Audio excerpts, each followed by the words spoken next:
Alright, we're back with more NFL coverage, and in this one, I'll be covering all of the developments through Wild Card Weekend, including some that I did end up leaving over from last week. So to get straight into it, the Bucs last week would fire their offensive coordinator replacement for Liam Cohen and Josh Grizzard, and also their special teams coordinator in Thomas McGaughey, which makes sense. I mean, we all understand at this point that the Bucs had that tremendous start to the season, looking like one of the better teams in the NFL. And I mean, I guess there were people at the time questioning how they were getting through some of these games with, just, I guess, questionable offensive play at times before being able to magically come back and win their first 3 in a row. Ever since that point, though, we understand they just hit an absolute nosedive. It was not pretty, to say the least, for them at all. And I think a lot of that has to do with their run game. Now, they can't really control Bucky Irving being out for that extended period of time, and they had to play Sean Tucker a few good times over the course of some games this season as a result of attrition there. But the reality is that they fucked up when they thought that Grizzard could make the rushing offense be somewhat similar to Liam Cohen's. I mean, understandable loss to deal with there.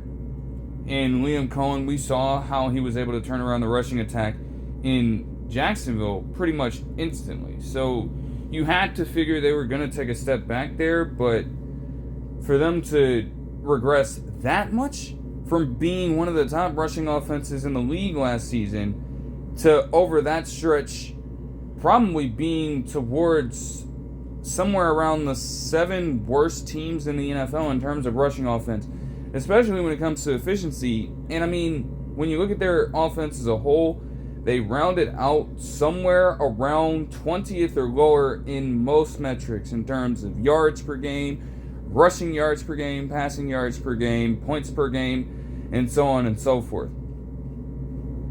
Like, it was not good at all. And again, even when you look at some of the splits after their first, I'll say, 7 ball games, when you look at what they were able to do against teams like the Seahawks at times, even with them becoming a good defense by the end of the year, they had that masterclass of a performance against them. And since that point, man, they just hit an absolute rut. You could say, and honestly, I watched this game live, it did kind of really come to a head in this Lions game. They put up only 9 points, and I mean, yes, they had the 1 touchdown on the screenplay to Tez Johnson, but outside of that, they were anemic offensively. And we understand that the Lions at that point, they still had some of their core defenders around, but with the way that they turned out defensively this year and the attrition that they faced on their end, that performance for them was more of an outlier than pretty much anything else. They just kept on getting into these games for a while where all it took for them, honestly, was just making a few plays at any one point of time. I mean, the Pats game and Bills games back-to-back for them, like, those were kind of shootout games, and they had some good offensive production. You might be able to blame this a little more on the defense, and I'm kind of surprised if you're going to clear out the offensive coordinator and the special teams coordinator. I don't know how the defensive coordinator doesn't get fired after those couple of games right there, but I digress. Regardless, it just was a down year all across the board for this team, and so they had to try to make a move. You know that you're going to struggle to find a Liam Cohen replacement truly, but to think that Grizzard was going to come right in and pick up where he left off is where they made their first mistake at. Now, I will admit, in the defense of Grizzard, again, attrition was a big deal this season. They had to wait for a hell of a long period of time to get Jalen McMillan back, and he ended up returning early in December. those are games and games on end without one of your valuable pieces from last season. And then Godwin Jr. and Evans, as has been the case with them over the past few years in a way, they also dealt with their fair share of injuries. And he did not have enough access to them for a while. So you're only really relying on Emeka Egbuka, at least through the first, few games of the season. And I guess you could chalk up his hot start to his rookie season as a result of that. Because while it was cool to see at times, there are many questions as to, having guys like Sterling Sharp and Tez Johnson getting valuable reps on that side of the football throughout the year. There's just no question about that. So you're not working with much early on in the year. And you are still finding relatively good success on the offensive side of the football. But after that point, it just tailed off.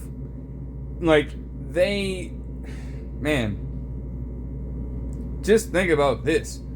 Their offense after that game against the Bills was just so shoddy. So shoddy. And yes, they were able to still get themselves an opportunity to win the division, but there was no way. We all know about that first half against the Rams. They damn near lost Baker Mayfield for the season. And yes, he had it down here as well in terms of his tenure in Tampa Bay.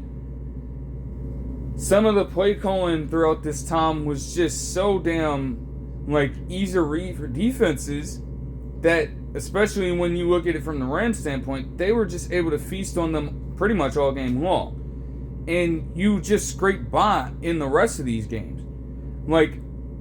You had to understand at a point that winning one-score battles was not always going to be a reliable method to success. The Broncos, sure, yes, they had the top record in one-score games this season. But when you have that much of a drop-off from the Bucs' perspective and you're still scraping by on the edge of, frankly, being one of the worst teams in the NFL at a point, if not for a few lucky wins, this could have looked even worse for them.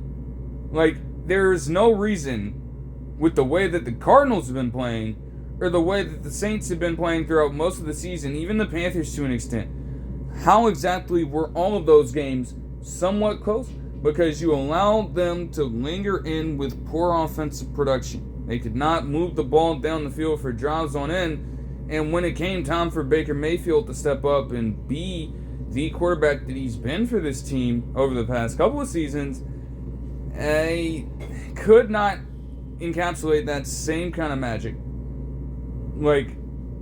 You can't be in a spot where you are 7-5 and you're playing around with holding on to the division lead. You're that lucky as it is that the division's that bad, but then you proceed to go on pretty much a 4-game losing streak and lose absolute control of it. I think it would have been a foregone conclusion for Grizzard to go whether or not they made the playoffs in this situation, because you can't tail off like that towards the tail end of the season as a unit overall and expect to last for another portion of time. That's just impossible. As for special teams, I suppose that's just a decision they decided to, make in their own time. I'm not exactly sure why they would have cleared McGaughey out of this spot. McLaughlin honestly had a fine year. It probably has something to do with just, I guess, general operations in terms of, allocating potential reps to special teams caliber players. And maybe it could also do with the punting aspect of special teams. But I'm not going to speculate on that too much because I'm genuinely not sure. Nonetheless, the Bucs would make it very clear that they are going to be shopping for a new offensive coordinator and a new special teams coordinator with those moves. As for the Dolphins last week, they would also fire Mike McDaniel, and this has been covered extensively at this point, so I'm not going to really do too much there. It is also paired up with something else, and we'll explain that in a second. But for Mike McDaniel in this situation, it honestly didn't come as a surprise to me when I was told about it. You had the report from Schefter come out about it. But if y'all remember, on a previous report where it was detailed that Chris Grier was fired by the team, they mentioned that, okay, there was an opportunity or the potential for Mike McDaniel to be reevaluated at the tail end of the season in terms of his tenure with the team in his tutelage of this particular roster. That would be decided in time. They were going to keep him in the moment. They weren't going to fire him before the end of the season, but once that came, then a decision would end up being made. So it was always, there was always a possibility there that this was going to be the end result for his tenure in Miami, but it did come with a little bit of supposed controversy. You'd had several people detail that, hey, after the Ravens fired John Harbaugh at that point, the Dolphins started looking his way and they started connecting themselves with people. They tried to interview a Chargers assistant general manager that had connections with the Harbaugh family for years and things like that to try to get him in place, and they tried to conduct an interview with him as well. Essentially, once they got word of his firing, they decided, okay, John Harbaugh is on the board. We're probably going to go after him instead, and we're going to let Mike McDaniel go. That would not be confirmed to be true. Despite all of that noise going around, the four teams that John Harbaugh is believed to be looking through at this point, all four of them are in completely different situations. They have absolutely no connections with the Dolphins whatsoever. They are not one of those four teams. So John Harbaugh is looking in a completely different direction at this point of time. Just make that very clear first and foremost. Got to get that out of the way. In many other fashions, though, the writing was on the wall. I mean, yes, Mike McDaniel was, he was supposed to be a guy who could be an offensive mastermind for them. And honestly, through the first few seasons, regular seasons, mind you, of his tenure there, he was, in all honesty. But, man, when it mattered the most, when they needed to turn that offense up and when they needed to have some form of identity going into a late season run, they couldn't do it. I let the specific numbers slip past by my mind, but essentially he had an atrocious, and I mean an atrocious record against above 500 teams while he was there, not to mention all the noise surrounding the fact that them niggas could not win a game in the cold to save their fucking lives. They just couldn't. It was getting ridiculous at a point. There was just no way. They lost about 14 straight games in sub 40 degree weather, and typically those games are, ironically enough, going to come within the months of November, December, and January. So you're telling me that you can get off to these hot starts, and frankly, that's how their offense has been. They are built as a roster to be ahead of schedule. They cannot take any form of physicality whatsoever, and they truly, once they fall into a cold state, it is hard to watch. And that had been the theme with them in pretty much every year he's been there. They've been right around a mediocre edge there, and he finishes his tenure there with a 35-33 record. When they're at the peak of their powers, they're going to be explosive. When they're in a dome stadium or when they're in hot weather, you, in theory, would see the best display of their offensive potential. Yet anywhere else, you get in any other high leverage situation and they just wither away. They are absolute ghosts on that side of the football. They finished, despite having this nature of their offense, Oh man, the amount of times you just watch Dolphins games and you just see motion play, Davon Achane screen, motion play, Davon Achane screen, motion play, motion run, motion play, Davon Achane screen, motion play, stick route, motion play this, motion play that, to dress up something so incredibly basic and long developing for no reason at all. Like, yes, you want in this day and age to have offensive coordinators be creative. And, you know, maybe you could argue the same thing with us just talking about Grizzard. If you're going to have an offensive mind like that, they want you to be creative. They want you to have a bit of a modern style. Fair enough. And be able to blend that in with a number of exotic looks across the board. However, effectiveness is always going to be key at the end of the day. You can throw out all the fucking motions you want to. If you still have no substance to any of that whatsoever, it's going to be shut down. They finished with a bottom 7 offense with just 300 yards per game, right around that. In terms of passing, oh man, it's always a bad look when you have to consider, and while McDaniel would actually do it, you have to consider in the first place benching a man in Tua Tagovailoa that is worth that much money for you because of the fact that he led the NFL in interceptions with a great majority of them while he was playing, if not all of them, all coming against zone coverage. Because again, you were expecting at that point them to consistently allow your speed threats to get wide open like that in terms of man-to-man coverage, and you're not adjusting to that at all. Like, yes, it's a tough situation to make, and McDaniel was definitely forced to make a tough decision there, but at some point you have got to be willing to adjust that entire culture.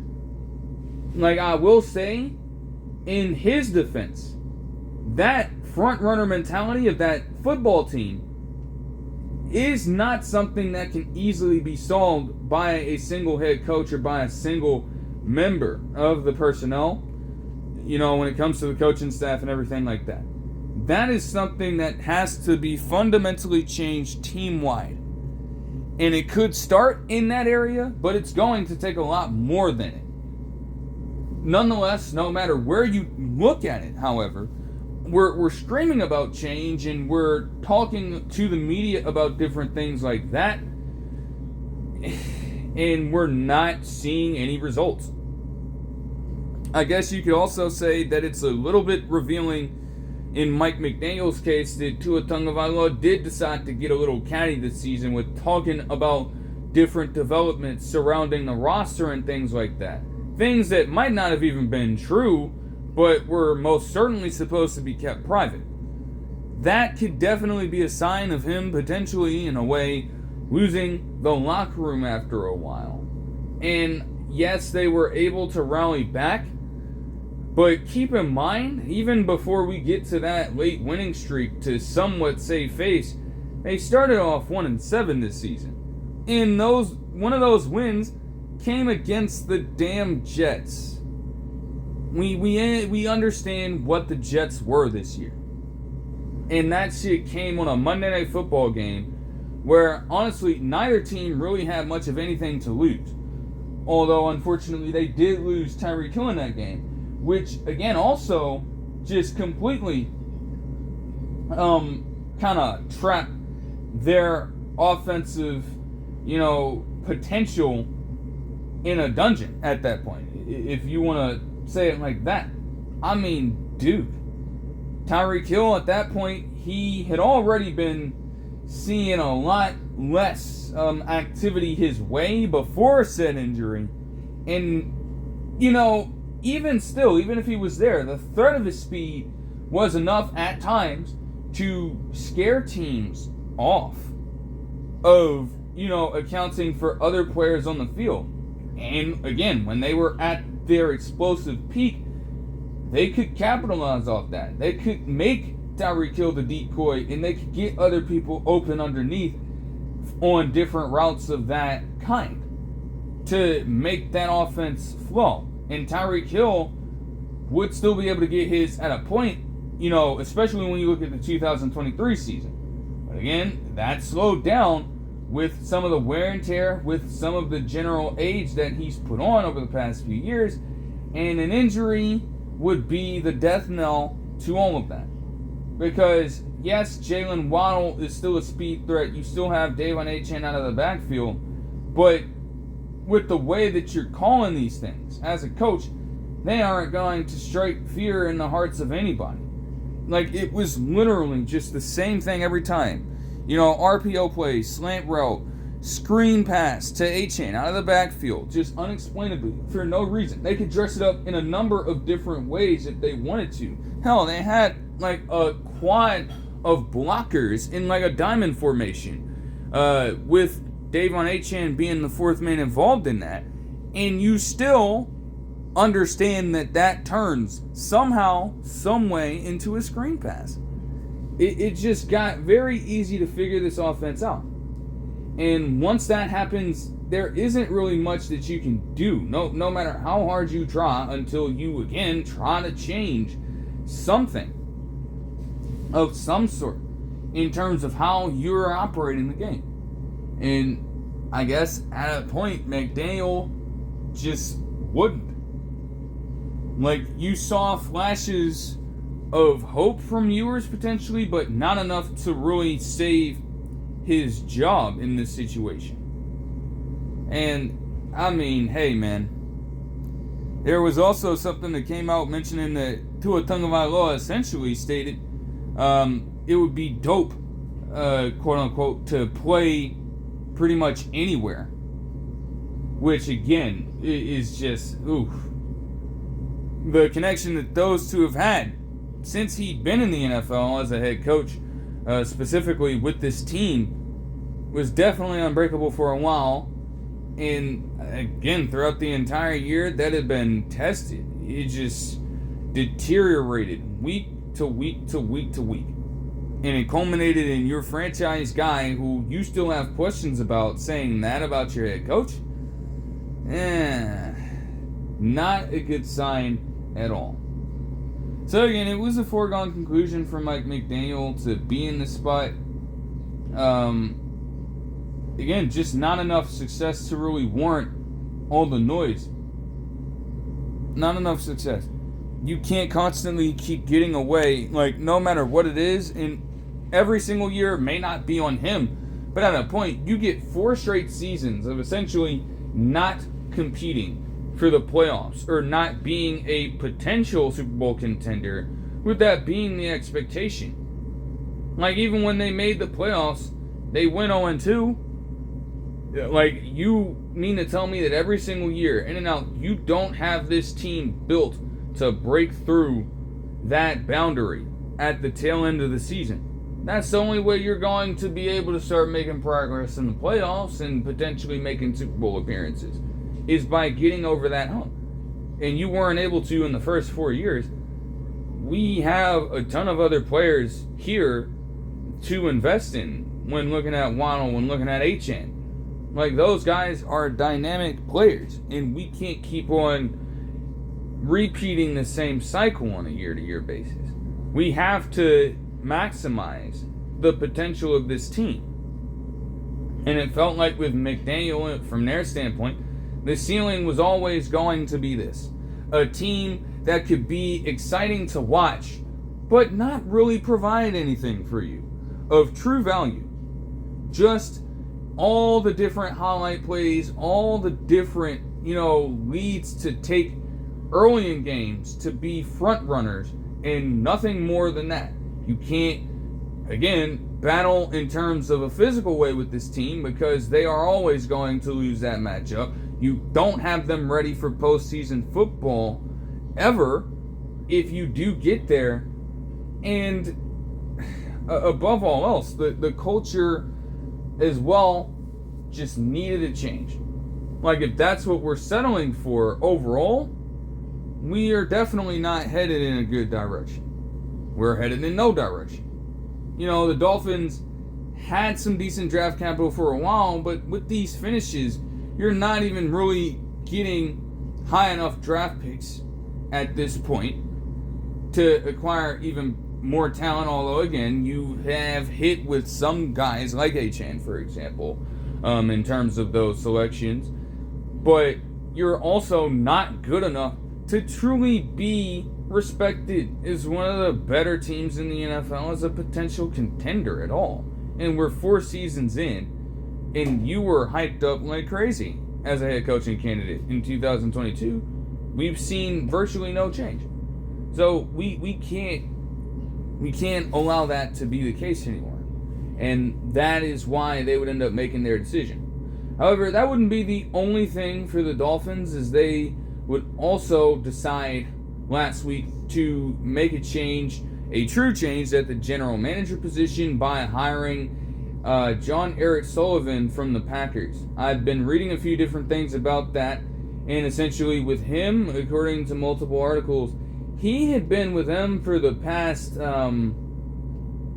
26 years, if I'm not mistaken. That's a pretty long time, to say the least. So you understand that he has the experience, for damn sure. And, compared to Greer, who, had a shiny track record in terms of the draft over the past few seasons, man, the Packers have been a staple franchise pretty much throughout the entire time that Jon-Eric Sullivan's been there. At that point, the Packers are still a historically great team, but, things could have gotten interesting, in the early 1990s for them, after losing some of their staple players in franchise history, and ultimately taking a chance on Brett Favre at that point. And, he would be there, from, I guess, 1998 or 1999 onward, but they've been a consistent team since then. They've always been contending for titles. They have had continuity like you would not believe, and it's shown with their on-court on the field production throughout that time. So to have him come to this team and try to instill that, even if it ain't going to be perfect in the first few years, if you can get any glimpse of that as a Miami member, you are absolutely loving this move right now. He started with the Packers in 2003 and had been in the system for about 26 years. Also worked as the vice president of player personnel since 2022, according to the CBS Sports article that I read on the matter. And again, hey man, when you understand that he's done that for that team, that can bring you so much value if you are a Dolphin. It got to a point where, as I was reading deeper into this, you even had, I think it was Brian Gutekunst and other members of the Packers personnel in the front office essentially stating that they had a funny feeling that Jon-Eric Sullivan would be there for his final year this season. And that while they understood it would be a tough loss for their operation there, they understood that he has honestly warranted that kind of opportunity to go out there and be on his own accord here. As this quote from Sports Illustrated states, essentially, quote, "Yeah, Jon-Eric's a huge part of our success. Certainly someone that I've worked with for a very long time and leaned on for a lot of things. He's absolutely 100% ready to run his own show, and I think that time's coming. We'll enjoy every minute we have with him. If he's here for as long as I'm here, that's great. But it's kind of like I want to see all these guys on our staff get these kinds of opportunities." End quote. Via Brian Gutekunst. Again, literally the general manager himself stating that about Jon-Eric Sullivan. So you understand that if you get the right pieces around him and you allow him to work, you could truly be getting a good one here. They brought in Aikman to make these kinds of decisions, and that is a hell of a move to make. Ironically enough, it's done by Cowboys, surely, and the Packers have owned the Cowboys over the past few years, but I digress. Jon-Eric Sullivan, rather, as it also states in this same article, he has a connection to the Dolphins with Jerry Sullivan, his father, coaching the NFL for 24 years and being Miami Dolphins receiver coach in 2004. So, yet another connection when it comes to, I guess, family being made here. Again, they had a chance, as I say, to go the Harbaugh route with the connection that they had between that family and the Chargers assistant general manager. But ultimately, I think they made a pretty good move here. As Stephen Ross would say via this CBS Sports article, quote, "I cannot be more excited to welcome Jon-Eric Sullivan as our next general manager. Jon-Eric brings a clear vision for how to build and run a football team, founded upon his own experience at a winning organization. As we went through our search process, it became undeniable the respect Jon-Eric has across the league as a talent evaluator, leader, and man of integrity." End quote. All three of those things are, ironically enough, things that Stephen Ross has not he has not really done that himself throughout his entire Dolphins career. We remember the situation with Brian Flores, formerly of the team, going after him about potentially trying to take away ball games and the fine that he has to face for that. So, leader, man of integrity, coming from Stephen Ross, that might be pot calling the kettle black. I don't know about that. But they genuinely need that kind of voice in their organization. They do. It goes without saying. And it does reveal a lot to say talent evaluator first in that statement, but it makes so much sense. Like, that was the main strike on Chris Grier. Like, yes, over the last few drafts, he's been able to find some good players at specific picks, but especially when it comes to drafting early, you want to be hitting on those first round picks. And oh man, if you just pulled up a list of some of the names that he drafted early, it was bad. Like, I can do this right now, and I'm guaranteeing you, a lot of these players at this point are genuine busts. Like, there is no way around that whatsoever. Like, you get a pass for being able to find some talent late, but the main reason why you don't have enough depth on this team, when you have specific players gone, just take a look at their entire damn cornerback room. Like, they just aren't that great. And yes, you did have some quality guys in there. You had Rasul Douglas try to be the one saving grace, and even he couldn't really save you on that front. But again, you're genuinely not drafting well. If you do a lot better on that end, you can have quality backups rather than having to settle for just some random free agent signings that aren't going to do well for you. So, okay, let's see this. When looking at Grier's entire tenure there, just want to make sure I get an understanding for exactly how long he was with the organization, because that gives me an idea. Okay, so from 2016 to 2025. And man, goodness gracious, man. I mean, like, this tells you all that you have to know, man. This tells you all that you have to know. Like, very rarely do you see any of these particular players really doing much of anything with the Dolphins specifically, at least early on. I mean, Minkah Fitzpatrick, again, had to go to a different team to find success. Jerome Baker had to go to a different team to find his success. Mike Gesicki, similar thing. Durham Smythe hasn't done much of anything, and that was in the 2018 draft. Then you have Kalen Ballage and Cornell Armstrong, Quentin Poling as well. I don't think any of those guys are in the league anymore. And that's just 2018. in 2016, your first draft, you go after Laramie Tunsil, and again, he panned out well, but that didn't come out without controversy in that situation. Xavier Howard was good while he was there. He's now out of the league. Kenyon Drake is now out of the league. Leonte Carew, we have not heard from that man in years. Jakeem Grant Sr.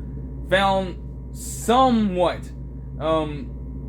reasonable contributions elsewhere. Jordan Lucas, haven't heard from. Brandon Downey, had not heard from the man at all. And then Thomas Duarte did not even last a single full year with this team. And I won't just go out and state every single pick about this, tenure with Grier, but you get the idea. If those are the names that you're drafting, overall, you clearly did not have what it took to truly evaluate talent, especially early on. And when it came time for you to try to round it out as you progressed in your tenure there, you did not have those quality pieces that you would need on the back end to secure yourself in the event of having to deal with a load of injuries. In no way, shape, or form should the Dolphins have drafted Austin Jackson in 2020 in the first fucking round. There was no reason for them to do that, and you get the idea in that he being a tackle is going to complement your first pick into a Tagovailoa in some way, but the man has not been good with this team at all. And it just continued for a while. We don't even talk about the 2022 draft. We don't even talk about that when it comes to him. Again, you landed Davon Achane in 2023, which is good, but you also had Cam Smith, again, recently get waived. You had Higgins, who is now doing work with the Cardinals, and Hayes, again, haven't heard from that man. Like, a lot of the other drafts here are just going to be harder to evaluate, but when you see that other teams are being able to find quality talent and have them make an immediate impact on the team while the Dolphins are still struggling behind, they have to let them go. And it feels like with them having Jon-Eric Sullivan now, with the kind of, again, ability that he has to evaluate talent overall, for that many years in Green Bay, he could bring a lot of expertise and potential, development with this roster. And that will go a long way for them as they try to at least make themselves be taken seriously. Straight up, dog. It's like, oh my goodness. But yeah, those are a solid pair of moves for the Dolphins in this case as they try to take their next step forward, I suppose. Again, we'll have to see how exactly it goes in time. But hey, anything is certainly possible when it comes to that. As for a different scenario here, it would be mentioned that, at some point last week, last Thursday, in fact, Marshon Lattimore would be arrested for weapons charges. Now, this is not the first time he's dealt with that, but this situation is taking place in his own hometown of Cleveland, essentially. As the CBS Sports article states, police arrested Washington Commanders cornerback Marshon Lattimore in Ohio on weapons charges, according to records obtained by 3 News. Police took Lattimore into custody on charges of carrying concealed weapons and improperly handling firearms in a motor vehicle. The Commanders are reportedly aware of the situation and released a statement to 3 News on the arrest. We've been made aware of the arrest and are gathering more information. We are in communication with the NFL League Office and have no further comment at this time. End quote. Like, it does just continue to, make little sense when it comes to this. Again, he's been in a previous situation of this kind before, and you do understand to a point why you'd have people, again, I can't really, speak from that perspective per se, but in a world that just gets crazier and crazier, you're going to want to protect yourself in your own way. And you have situations where you are allowed to openly do that. If you get the proper registration and things of that nature, if I'm not mistaken. But in states where it isn't legal, you understand and have an understanding that you simply cannot do that, or that will be a violation, and yet this decision is still made, and I'm just going to do it anyways, not believing that it'll be taken seriously for some reason. Like, there are a number of potential threats that could come from a situation of that magnitude. So you understand why they enforce it. It's just the fact that that is something that repeatedly gets violated makes no sense. And again, to be just having that on you, again, improperly handling by that language could mean a number of different things. At that point, who am I to assume, per se? But again, in the course of action, in the course of motion, driving on the road, like any kind of way you have that potential firearm in that situation could end up being deadly. I don't care if you're waving it around in that situation. I don't care if you are having it loaded and unlocked as you're actively driving it. You could have a little Plaxico burst situation with it being turned on and the safety being turned off, actively ready to shoot while it's in your pocket or a specific hasp of your car or something like that. Any number of things could be the case there. So it's just not something that you should be doing. But fortunately, nothing happened for Lattimore in this case. And I mean, it came as a result of a different reason. According to this article from the AP, as it states, according to police, an officer pulled the vehicle over for expired license plates and other traffic violations. During the stop, they say Lattimore, 29, failed to tell the officer when asked that a firearm was inside the vehicle. Lattimore was briefly booked into jail before being released without bond. End quote. So from that standpoint, that just makes it into a completely different scenario. Like, I mean, maybe you aren't facing much in terms of a penalty if you have it on you. And again, maybe there's fear of, some form of penalty in that situation if you just automatically tell this officer about it. But it felt like that might have been the best thing to do in that situation at that point, to avoid all of that other confusion. It's just like you have to be able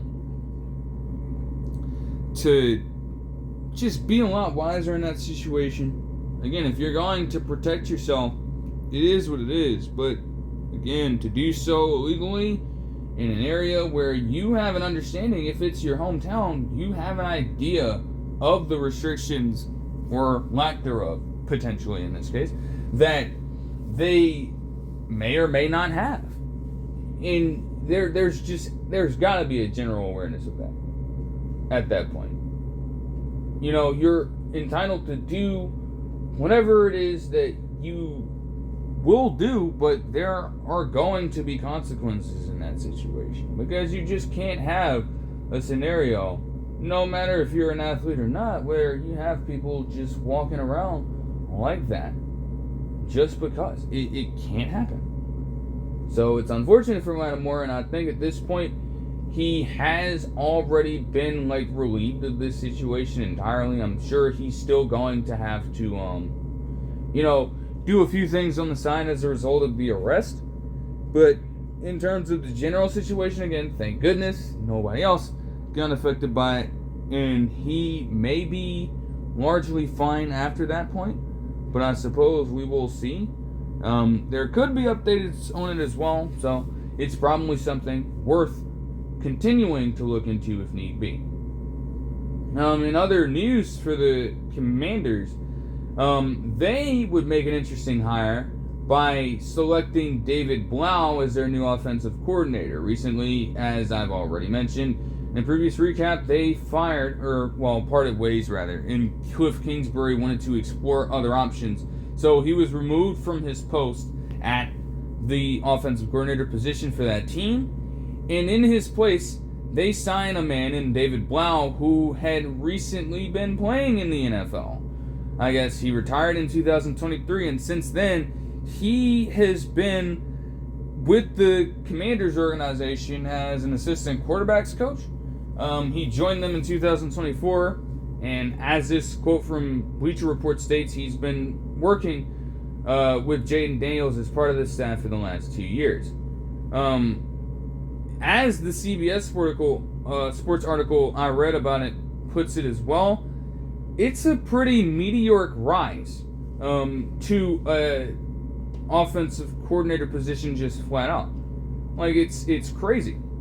You end your football playing career that early on, and in a matter of a few years, 3 to this point, you get an offensive coordinator spot. Like, it will be interesting to see how this ends up going.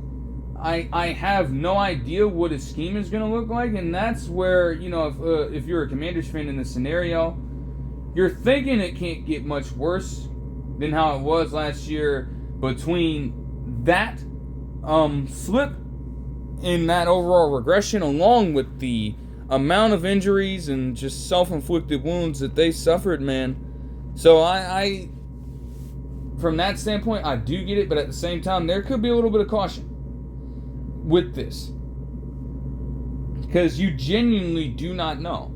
Like, maybe he shows promise, but it has legitimately flown under the radar to this point. You're going to be entering this season blind, basically. Yeah, I mean, they do mention as a positive for Blough in this situation, per Bleacher Report, quote, the fact that Blough not only worked under Kingsbury for 2 seasons in BC, but also played for the Arizona Cardinals during his tenure in Phoenix, could potentially create some continuity for Daniels heading into his 3rd pro season, end quote. And I think above all else, that matters. How many times have we made it a point, and we'll get to it when we get to it, that Jalen Hurts has essentially had a different offensive coordinator pretty much every single season he's been in the NFL. And he still found a way. Somewhat. Like, yes, Jaden Daniels is coming to this looking pro ready, but the sophomore slump and injuries hit him hard last season. Like, if he wants to re-up himself, he's going to need a tremendous bounce-back year in a way. And to have a voice in there who can run things a little bit differently while at least having some remaining influence of those similar tendencies from Kingsbury in that system, that's going to matter a whole hell of a lot. But I'd be interested to see that. And, they say that preseason doesn't matter that much. That's why they've decreased it to 3 games now. But looking for him, when we get to that point, depends also on who they pick up throughout the entire offseason in terms of free agency, in terms of the draft. But I'd be interested to see what he does and how he manages the game in the offseason first, when it comes to those first 3 ball games. And then, again, you're not going to be calling your best stuff.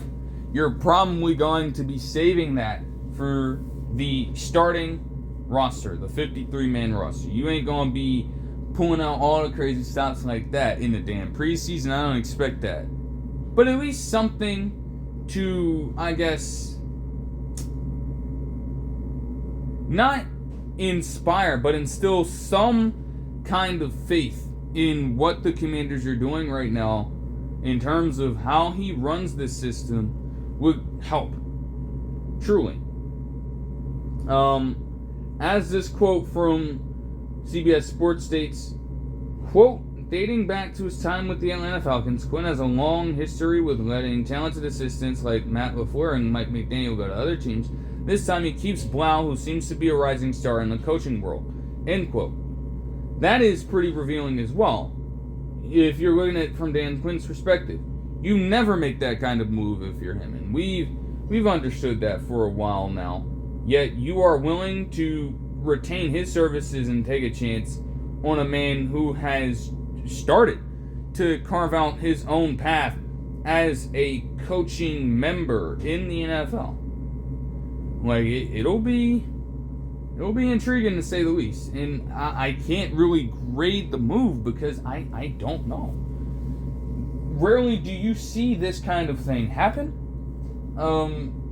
Like, even when you look at other quarterbacks that have retired recently, or finished up their play in the NFL, they're not automatically ascending to offensive coordinator roles. It could happen, but for at least a good few years, maybe even decades for some people, they're spending time as quarterbacks coaches or assistant positional coaches as well in other areas. They're probably handling, coordinating the passing game and things like that. They're not handling an outright offensive coordinator position. So you have to give respect to Blough first and foremost for working his way up the ranks. No matter how quickly it may look like. That says a lot about what he's been able to do over the past few years. So there's a major amount of respect that comes with that. I can't lie. And you have to be able to grant that to him, above all else. As for the Falcons, Matt Ryan would become the president of football for the team outright after they made that wave of moves with firing their general manager, their head coach, and their CEO of the team last week.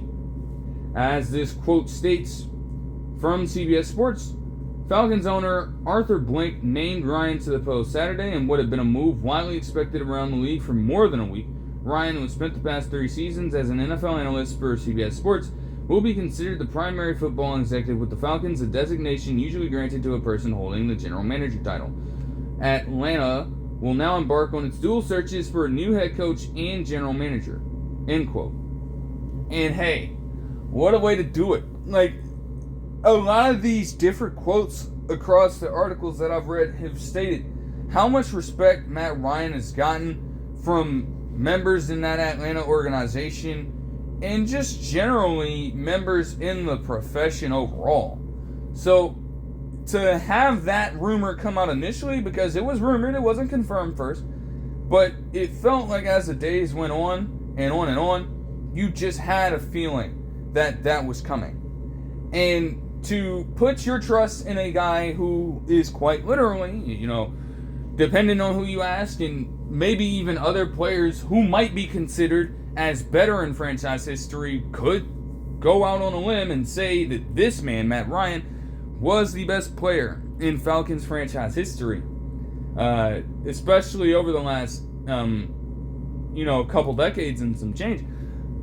Like, just getting that voice back, even if he's not playing anymore, it's going to command respect, first and foremost. Because, honestly, with everything else that had been going on in Atlanta, between the bullshit that Fontenot was pulling off, between the stuff that the CEO was doing, I don't know what the hell was happening. But you did not have a sense of that at all.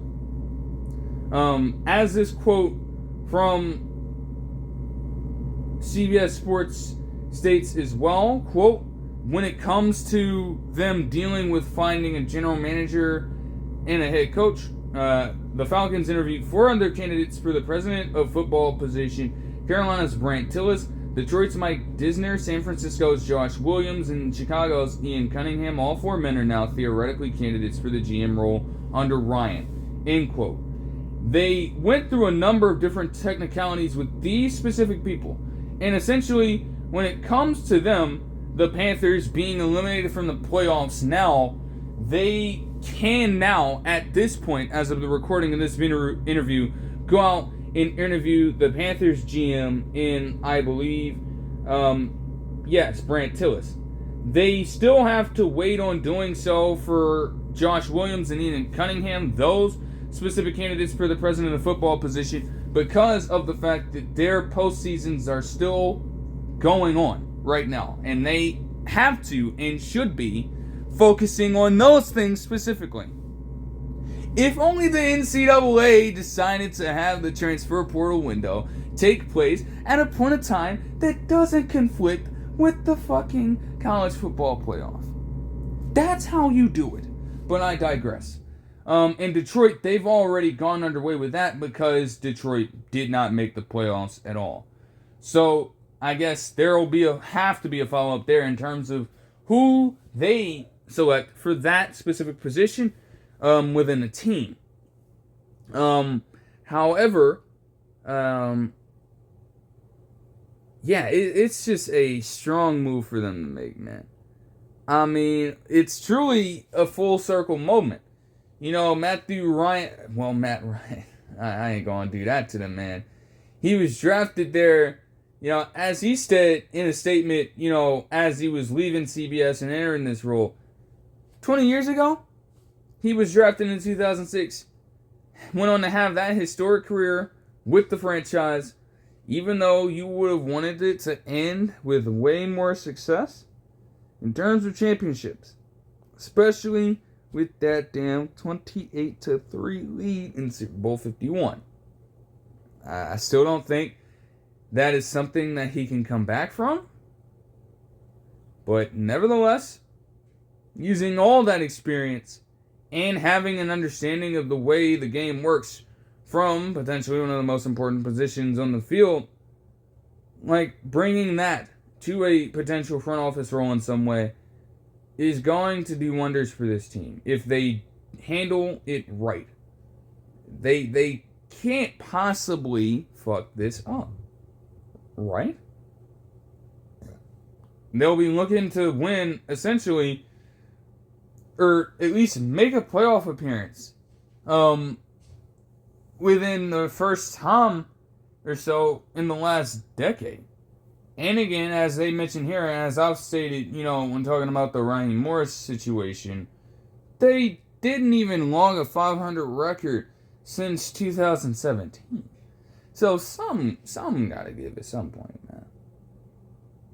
man. When it comes to specific head coaches, per this article from Sports Illustrated as well, quote, Atlanta is set to interview Seahawks offensive coordinator Clint Kubiak and Dolphins defensive coordinator Anthony Weaver for its open head coaching role.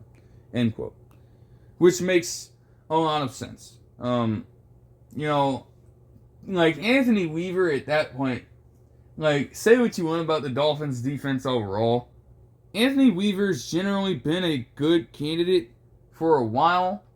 But, man, that lack of talent on that end, bro, and he's still trying to go out there and compete with these guys. Like, there's only so much you can do. So, understandably, he has a pass in that situation, and Clint Kubiak has been great as an offensive coordinator for the Seahawks. Obviously, those guys have warranted a lot of different interviews over the past few weeks in terms of head coaching positions for other teams. They mentioned that Clint Kubiak as well, when looking at it, not to get fully into it, because I'd much rather want to, focus on actual moves than just projections in this situation. But they are also actively interviewing him, and he did conduct an interview with the Ravens for their head coaching position right now, which makes sense given the connection that Gary Kubiak has with the team. Obviously, that's his son, so that could be something. That could be something. But again, no moves could really be made until a postseason run is done. And I guess they'd have to a lot more time to look into Anthony Weaver, seeing as the Dolphins, again, as we've touched on, got nowhere close to that. But it'll be interesting to see the direction in which they go. You just want to have a good mesh of things around. Like, Matt Ryan's voice is obviously going to carry a lot of weight. And while you want him to implement his own advice, his own influence on some of these moves, you also have to balance out the potential for him just trying to be so super ego-driven and make every single move in just a rushed manner or have total control over every single thing that takes place. Like, even as the president of football, he's going to have to delegate to some other people. So again, that is stuff that's going to have to be figured out. But at face value, this is a tremendous decision for them to make. As for a few other things here, Donovan Ezeiruaku, the rookie edge rusher from Boston College, would be arrested over the weekend for misdemeanor reckless driving. As this quote says from Dallas Morning News, quote, at 11:54 p.m. on Sunday, a DPS trooper observed the vehicle being operated recklessly on the southbound lanes of the Dallas North Tollway in Plano. According to a statement from the DPS, the trooper initiated a traffic stop which led to the arrest and the charge of reckless driving, a Class B misdemeanor, the statement said. End quote. It's craziness. Because while this wouldn't be the only thing that would take place involving an NFL player, getting arrested over the weekend, my thing is this. Like, he did post bond and was released on the same day as that article in an NFL.com article states, just to make that clear, to wrap up that component of things. But it's like, why? Now, again, I don't say this for comparison's sake at all. I'm being genuinely serious here when I put it like this. You understand that, again, you gotta take the mental health component out of it for a second, and it's hard to do because ultimately we are dealing with a man who lost his life, and took his own life in that situation. They got Marshon Lattimore initially before what ended up happening. They got him essentially on something similar in terms of like reckless driving. And ultimately that led to something incredibly different that cannot be reversed in time. We're still dealing with that situation where I think at this point his surviving girlfriend is still pregnant to some extent, probably further in that development. So I don't do that for the sake of comparison. I'm not trying to make it a competition or anything like that. But I'm saying if you're Ezeiruaku, you have to seriously take that into account. That situation surrounded what was a truly harrowing moment in time for that entire Dallas organization. And yes, mistakes are going to be made. But you have to understand the gravity of the situation here. You lost a teammate in Thielen as a result of mental health problems that led to it. And again, one of the things that correlated with that was a reckless driving incident. So, understanding that from that perspective, why?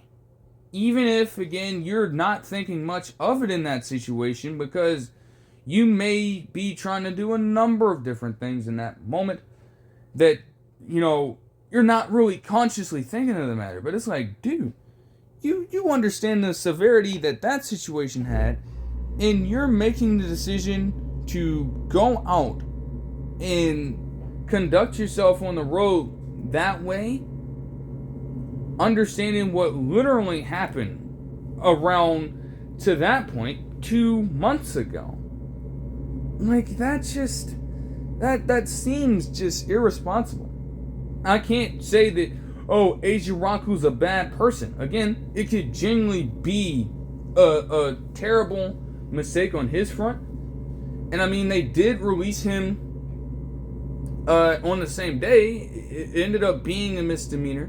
Not too much from it.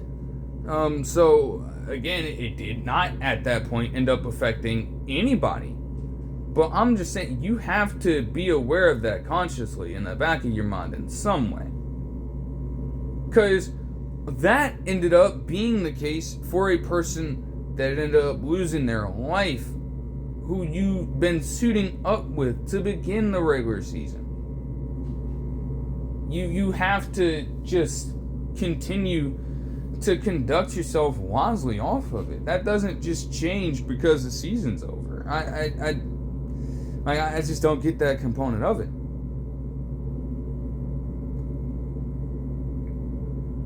So it's like, just got to be smart on the road. It really gets as simple as that overall. But also, just, like, come on, man. Through all that the team has been through, in general, the last thing that they could possibly deal with throughout the course of this time is yet another situation on that front with something similar at play. Even if, again, Ezeiruaku, by all accounts, is more than fine. Again, not dealing with anything, in terms of mental health, supposedly on the surface, at least from what we know of him. But again, that just puts yet another wave of unnecessary attention on this team at this point. And it just, you have everything amplifying up. Between that throughout the regular season, between all the stuff that Jerry Jones is doing even after the regular season has ended, and now this, you're like, you can't have all of that on the plate, man. You just can't. It's too much to handle. Way too much to handle. So you just gotta understand that when you are out in these public spaces, and I mean, hell, you could say that for a number of the situations here, in terms of people getting arrested and things like that. You are an extension and a representation of the football team in that moment, even if you aren't suiting up for them actively. They gotta find a way, no matter who it is, the owner, the general manager, the coach, they are going to be asked questions about these things. And at that point, what exactly are they going to say? Are they going to carry you out to be a more than redeemable person, or are they going to have to sit there and fight tooth and nail to say something that is propped up in terms of PR, rather than having to confront the actual truth in that scenario? You don't want to be thrown in that specific spot. That's all I'm saying. And I mean, hell, this is exactly what I'm talking about when you get into this situation, because Jordan Addison, as if he's been a player who over the past few years hasn't already been dealing with a number of his own craziness, is now involved in another situation where he was arrested for trespassing at damn near 4 a.m. in Florida. As this quote from the Los Angeles Times states, quote, Addison was arrested by the Seminole Police Department at the Seminole Hard Rock Hotel and Casino, Tampa, and charged with misdemeanor trespass in an occupied structure or conveyance, according to the Hillsborough County Sheriff's Office. The incident came 18 months after the former USC star was arrested on suspicion of driving under the influence after the California Highway Patrol found him asleep behind the wheel of a Rolls Royce that was blocking traffic near Los Angeles International Airport. It's like, what exactly are we doing here? I mean, like, geez, man. Like, something's got to give at some point. Yeah, they arrested him at 3:46 a.m. at 5223 Orient Drive, which is the address of that location per another article from CBS Sports. Here, like, what are we doing? You just, why? What is the point? And again, he could be in a completely different headspace at that point of time. He could be intoxicated. That's very likely. You can't discount some of those things. But to actively be out and about in that space at 3:46 in the fucking morning, like, first of all, that just sounds incredibly crazy. As it is, then you're actively violating boundaries by going into and within a space that you have absolutely no business being within. At that particular point of time, you can't be surprised that a trespass is enforced in that scenario and that you get arrested for it. Now, it's, again, another situation where he would post bond, which was $500 according to the CBS Sports article, and he was released at 2:40 p.m. But it just, again, creates so much unnecessary noise for a Vikings team that is now also trying to find a way to right the ship after what was a tremendously down year for them. Tremendously. And, you know, a lot of these articles go into his backstory as a player, go into the fact that he did take a decline with some of the other developments, you know, between arrests and also just suspensions, injuries, things like that. But I think above all else, man, when you look at this story, there's nothing more revealing about this than what Kwesi Adolfo-Mensah would say overall. And I'll just read it in full and break it down from there to round it off, because this is going to be incredibly important. As he would say via this LA Times article, quote, Jordan is unique because 99% of the days that Jordan Addison is a Viking, he's a joy to be around. He's incredibly intelligent, confident, responsible, and then it's like all of us. What do you like on those 1% of days? Is it the type of thing that draws attention or not? Obviously, that's something we have to consider when you're talking about long-term ramifications of a contract extension and different things like that. We'll have those conversations, obviously, just a few days after the season, and obviously this event just happened, but always supportive of Jordan Addison. We'll continue to fact-find and see what actually happened, and then we'll have those conversations in the future. So let's just take all of this into account. Because, yeah, you can have that personality in the locker room to truly help things out and smooth over the course of a long NFL season. That is not a terrible quality to have at all. And you can make that to be the case for a number of different players in the league. I mean, hell, that's why people love the mic'd up, segments overall. You get an insight into these different players' personalities, in, what makes them go, what kind of gets them motivated throughout the course of an NFL game, what may catch their eye or not, and things of that nature. That is how you build those connections in the locker room. That's how you build those potential friendships amongst other players in the NFL. That's how it works. And those are redeeming qualities for Jordan Addison to have as a person. But again, you have to give Adolfo-Mensah credit for mentioning that pretty much everybody can be looked at that way too. The time that you spend away from the team, how exactly do you conduct yourself? What exactly are you doing with your time? Because what we can surmise from 3 different incidents is that while you have these qualities, you just become incredibly reckless when you're not on the NFL field. And from that standpoint, now we have to kind of think about how that consistent, just trouble off the field can seep into on-field production and seep into, potential chemistry with the team, things like that. Not to mention as well, again, unwanted media attention. Like, draws attention or not could mean positively or negatively. And again, there wouldn't be a problem if you're in the headlines for doing something positive, like giving back to the community, or doing something for your potential family, immediate, extended, etc. There's nothing wrong with those kinds of things that may draw attention to an organization. And hell, the NFL consistently promotes those kinds of things with supporting different charities, supporting, different flag football leagues around the nation and now in the world globally. Like, again, for an unrelated point, but some sort of example there. Like, there are ways to draw positive attention and be fine. But negative attention stemming from all these arrests and things like that, you can take the good with the bad, but it has to outweigh the other at some point.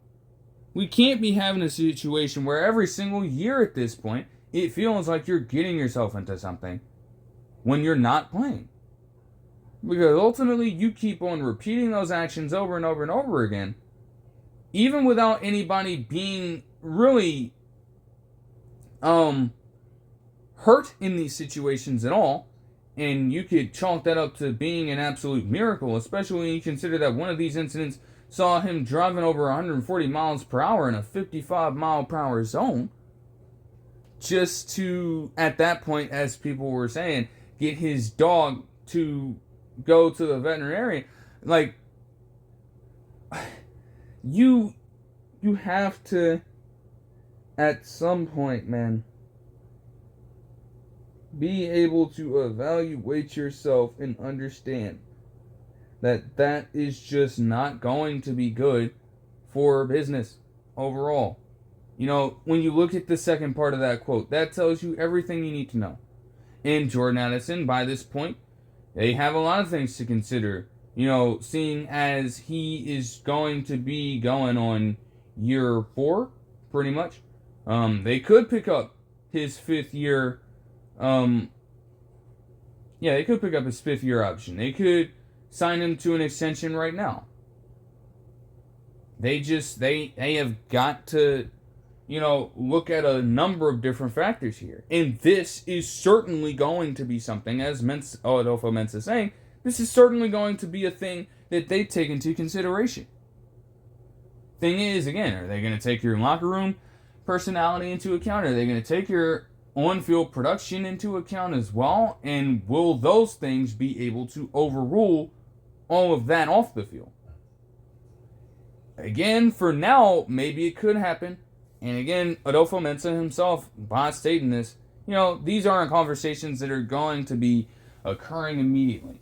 But as they continue to pile up, and if they continue to pile up, because you don't want to see him again continue to get wrapped up in these kinds of situations. But if something like this keeps on happening, well, it's going to get harder and harder for them to make a move to commit to him long term. Especially when you consider that they are mentioning, as this article from LA Times also states, that he's essentially looking at a 3 or 4 year deal worth about $30 million per year from multiple analysts' perspective.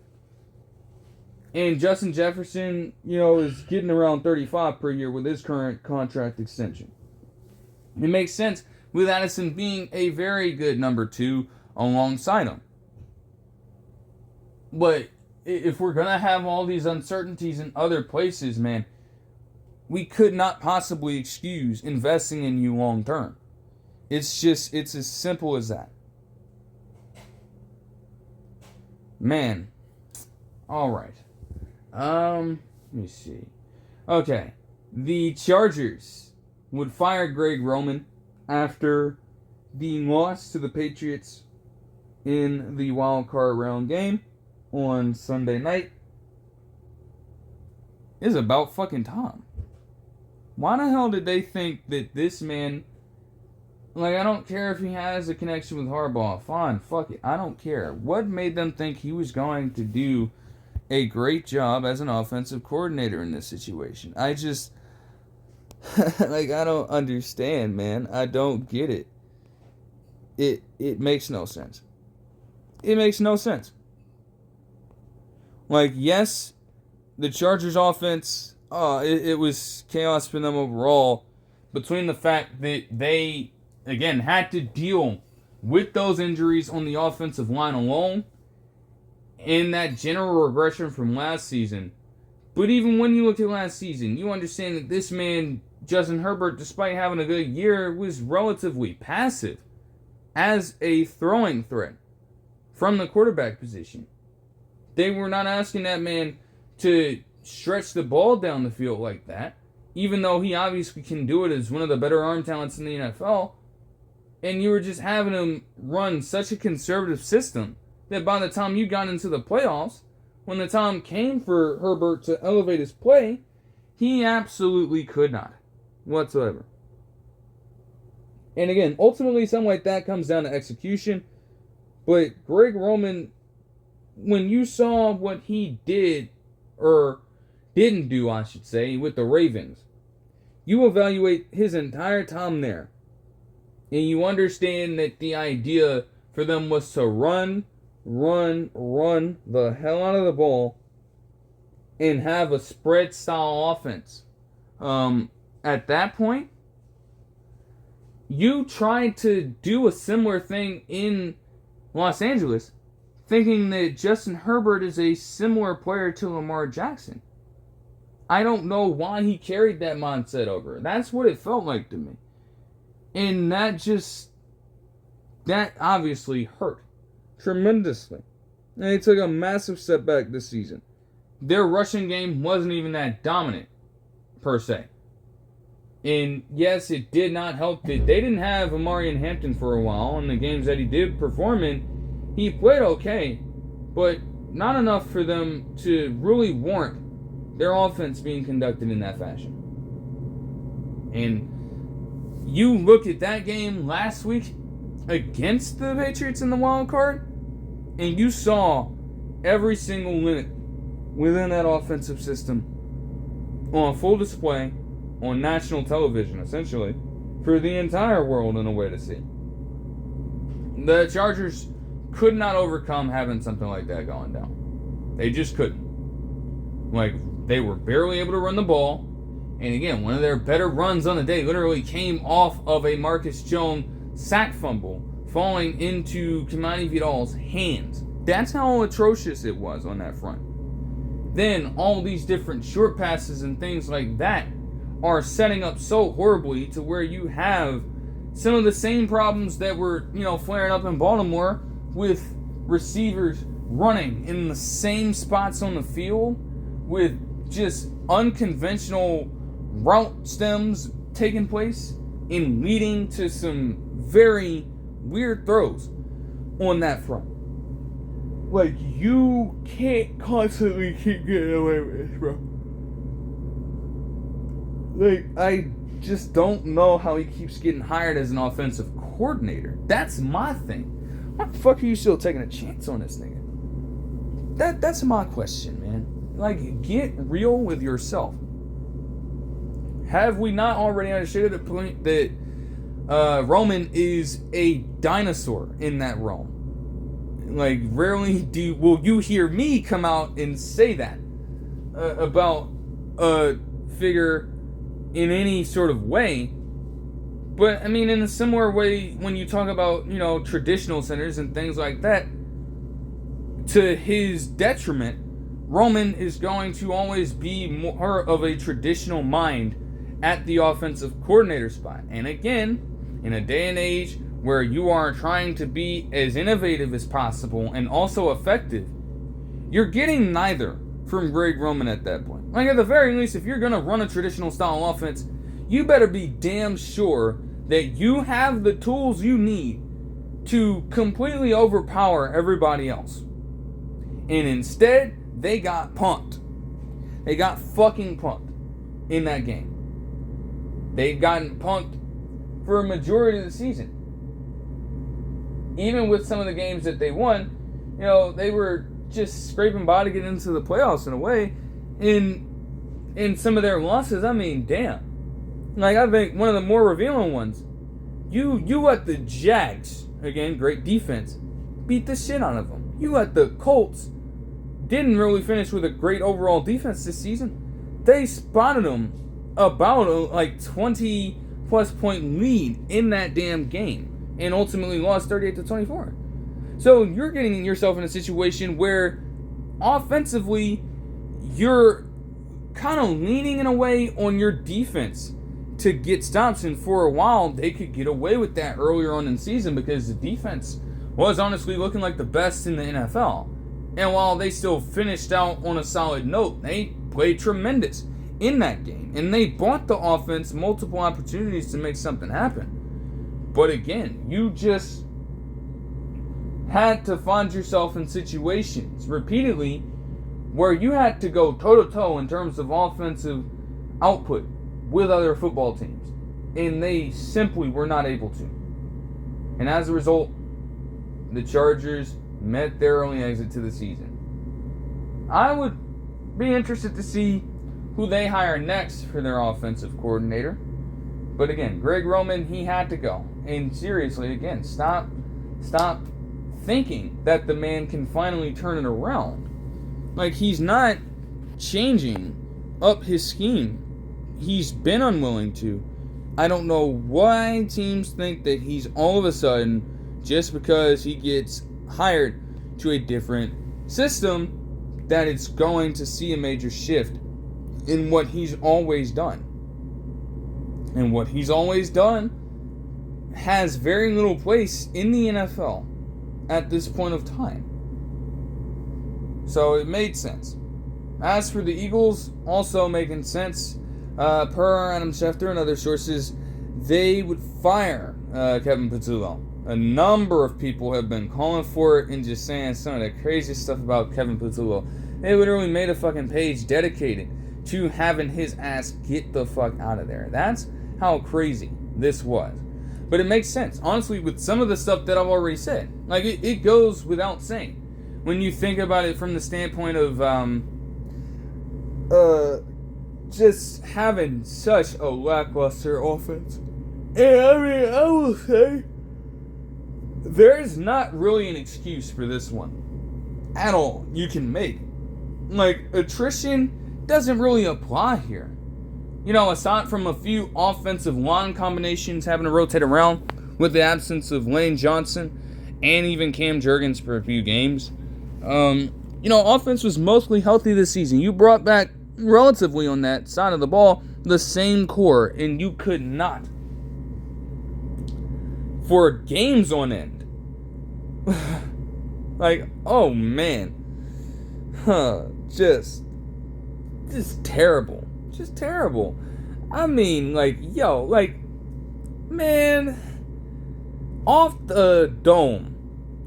That damn Eagles-Lions game on Sunday Night Football, in that fucking Monday night game between the aforementioned Chargers team and this Eagles squad, told you a lot about Kevin Patullo. And that's without me even watching every single Eagles game this season. That's without me even being an Eagles fan, particularly calling for the man's job. Those two games right there said a whole hell of a lot. Like, both of them fucking games. Your defense is playing that damn well for you. You're actively trying to self-sabotage with a run game that had far regressed from what they were in 2024. Far regressed. And it wasn't even funny. Again, you lost, at that point, the entire identity that made you who you were with what Patullo was doing on that offensive end. The amount of times you'd see them go for these tush pushes in these situations was astonishing. And yeah, everybody would fucking complain about it, but you couldn't stop it. Now it's like, okay, we're not even running the ball that effectively this year, to the point where it may be in some of these games, it's not even worth doing anymore. And it's like, that is a fundamental shift in mindset. Not to mention as well, just a whole hell of a lot of chaos. Like, again, repeatedly the offense was anemic.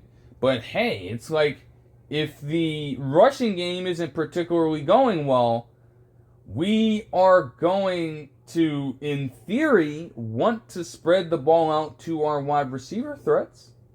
Maybe, right? No. Like, I was watching something else, and I mean, hell, they put it bluntly. Run after run after run after run after run. Essentially, at that point, just hoping and praying that something of some kind can turn around for the rushing attack throughout the entire season. And in multiple games, they just pissed away their opportunity to win because they were that hell-bent on trying to get a patchwork rushing attack to perform at a high level throughout the season. And it would not work. Like, even with them, getting back-to-back division titles, it came in the ugliest fashion. You're telling me you go up that big on the Bills. And again, as I mentioned with that game, as I mentioned with the game against the Bucs, you go entire halves Same thing with the Lions even. You go entire halves without being able to move the ball down the field at all. Because you're settling for some of the most basic shit imaginable. And it's like, at what point, man? At what point do you finally decide to change something up? And still the passing offense wasn't as effective. Now, it's never particularly been a strength of theirs. But again, last season, they were able to balance that out. And the rushing attack was so deadly, it opened up deep shots down the field. It opened up opportunities for Devontae Smith and A.J. Brown to make plays. And hell, you saw it in the Super Bowl when it mattered the most. Yet, for the entire season, even with A.J. Brown still getting to 1,000 yards, things were so bad, he was still saying that he wasn't getting the ball enough. And he himself was calling out Kevin Patullo on multiple occasions. Again, we understood what it was with A.J. Brown already, and we've already talked about him from that standpoint. Because again, you're asking for the football, and you're not catching it, that's on you. But I mean, damn. Maybe if we get some better schemes going, we can have Hurts be able to make the right read and get it to the right man at the right time. Like, it was literally just so hard to watch at times, this offense play. Like, even when they got some of the shots that they were looking for, you'd still have miss after miss after miss. And maybe that can't be all blamed on Patullo. But, bro, like, at that point, with the players that are already there, like, again, you're going to blame him. First year guy. Like, this is a team that quite literally won the entire fucking thing. Just last season. So, to try to put anybody else at blame here, specifically and outright, to make them a scapegoat, like, everybody's naturally going to own it, but it would be very difficult to tell yourself that. So, you're quite naturally going to look towards the guy that you just recently hired, and who also, per multiple things that I didn't even know, is apparently just Nick Sirianni's pal in this entire profession. Rarely have you seen the buddy thing work out. Very rarely. It can work on some occasions, but you know you're always going to catch some fire whenever you're hiring somebody just because of a specific connection with a person or something like that. Whether it be family, oh, they'll scream nepotism. It'd be a close friend, oh, they'll scream that kind of sycophant and things like that. Like, it's just definitely sycophantic in nature, to say the least. Like, you can't do that. You know what I'm saying? Like, it's okay to have those circles. I mean, that's where the coaching trees come from, in essence. But, man,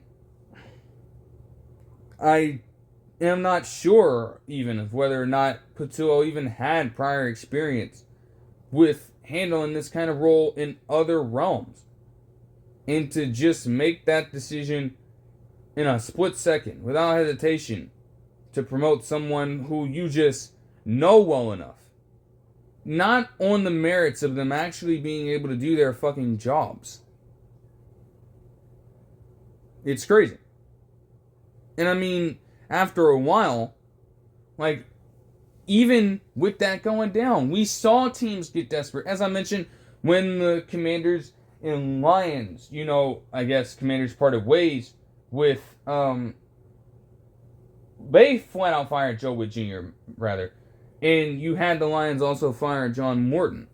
We explained how they got desperate enough to where the head coaches made the decisions to call the defensive and offensive plays respectively in those situations, and how they found themselves turning it around.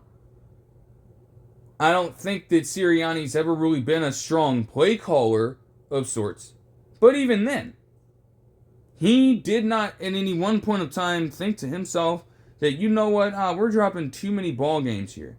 especially across that just hellish losing streak that they had, before somehow, some way being able to scrape out the NFC East by the skin of their teeth. Somehow. It didn't occur to him to just take it over at that point, because Patullo was not getting the job done. Interesting. So again, everybody had been calling for the man's job. Been coming for him for weeks now. I guess they had to face some music in that regard. And they'll definitely be looking for some... Like, there are a number of intriguing names here. So, I don't know. They just gotta get to searching. The Seahawks, as I saw from a tweet from Aaron Wilson, they'll part ways with running backs coach Kennedy Polamalu. They mentioned in that tweet a prior leave of absence. I'm not sure what it was about. I would hope that he's okay. I'm not too sure about this one. It just makes sense to highlight it here. I don't know exactly if he's in the realm for another move or anything like that. But if he's taking time away, then again, you hope he's in good condition right now and that nothing too crazy is going on from that standpoint. Also, to round it out, per NFL.com, Adam Thielen, two-time Pro Bowl wide receiver of 13 seasons, primarily in Minnesota, would just retire today. He is honestly a player who, is going to be a pretty important one, especially in Vikings history. And you got to think about it. The man came all the way from, I believe it was Minnesota State, deep in the D2 trenches, man. Worked his way up from a UDFA spot to become a staple of that Viking squad for years and be a pretty respectable wide receiver alongside Stephon Diggs. That is impressive first and foremost from that standpoint. It got stale, though, as the Vikings constantly found themselves, I guess you could say, up until Sam Darnold came through last year, not really doing a whole hell of a lot in the playoffs. Always in some manner, falling just short of where exactly he wanted to be at that point. And so Thielen himself, I guess, when you look at him wanting to be moved on from, this year, he simply wanted to contend for a title or be on a roster that he believed could help him contend. And that happened at the trade deadline. He posted 117 yards in 5 games, essentially, with this Steelers team. But as we saw, they couldn't even make it on a damn wild card. They got fucked up in the wild card by the Texans. So he would not get close to that at all. It's definitely tough for him. But he will finish his career again as a pretty solid player, especially when looking at 2010's ball. And I mean, hell, to think just 3 years ago, for the Panthers, yes, the problem with him over the past few years had to deal with the lack of separation. By no means was he ever particularly fast. But the man still posted a 1,000-yard year with this team in 2023, and this with the damn Panthers. So it's not like he was completely zapped of all ability to really make anything work. But I suppose with just putting up 186 yards in 19 receptions across this entire season in a full 16 games, the signs might have been starting to creep in for him. Nevertheless, though, with 8,497 receiving yards and 64 overall touchdowns in his career, he's definitely going to be remembered as a good player. I can't speculate as to Hall of Fame, though I could argue that he would probably have a better shot at being a Ring of Honor member and a Hall of Fame member of the specific Vikings team. And I will lobby for that, because he does deserve that, if nothing else stems from his career. Like, he has pretty much always been unheralded as a player. And yes, there have been more talented wide receivers than him, across his entire length of his career. There have been. There's no denying that whatsoever. like, I'm not going to sit up here and try to argue Thielen being a top 10 wide receiver or not. That would just be a little wild to do. But you have to respect his career for what it is. And you can't discredit what he ended up accomplishing in the NFL. So if there's anything you can take away from that, it's like, bruh, the Vikings better find a fucking way. They better find a way to get him in the Ring of Honor or the Team Hall of Fame. Do what you got to do, because he owes it. He is owed that. Hometown kid, hometown college, making the team as a UDFA and doing that for the franchise, like, you have to put some respect on that man's name, boy. So it was definitely a solid career for him. Not a great end at all, but you wish him all the best as he moves forward in this way with whatever it is that he might choose to do. But that'll do it for this one. I hope you guys enjoyed the video, and I'll see you guys in the next one. Peace.